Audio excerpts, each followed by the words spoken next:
Hello! Magandang araw sa inyo.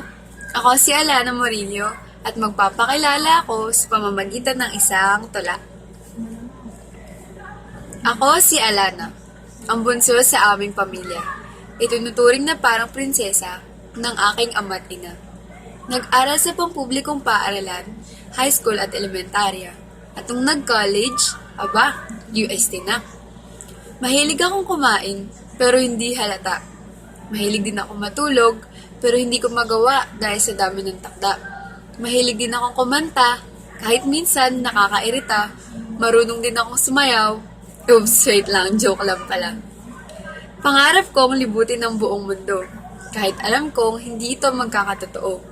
Hindi naman masamang mangarap ang sabi ng tatay ko. Basta ikaw ay matyaga at porsigido. Teka lang, masyado na tayo nagiging seryoso. Hindi ba kamukha ko si Liza Soberano? Pero, hindi pa dyan nagtatapos ang pagpapakilala ko. Marami pa akong naisibahagi sa inyo.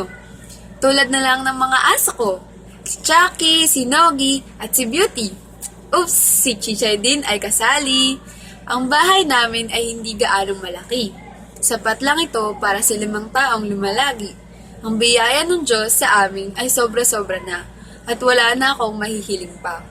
Kaya ngayon, sa aking pagpapakilala, iiwan ko sa inyo ang mga katagang matuto kang makontento sa kung anong meron ka.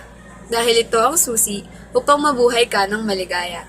At ngayon, ako ay magpapaalam na. Dahil ang 2 minuto ay hindi sapat upang inyong tunay na makilala kung sino ba talaga si Aliana. Bye-bye! Tapos din.